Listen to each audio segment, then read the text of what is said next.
Test Modeler maintains rigorous automated tests as systems and requirements change, allowing for full testing before every release.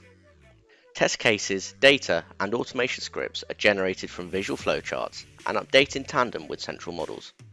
Technical and business users can quickly import the latest change requests, hitting Generate to create up-to-date tests. Test Modeler avoids the negative risk of system change, providing accurate forecasts on their impact. A change made to one modeled subprocess ripples across interrelated components, highlighting upstream and downstream impacts across system. Designers can understand the complexity of a change in advance, before developers fully implement a change pre-release. Risk-based regression testing then targets functionality where bugs are most likely, catching unforeseen impacts of a change.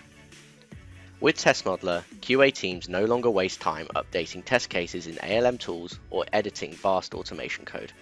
They simply update visual models, hitting Generate to commit automation to source control and CI/CD pipelines.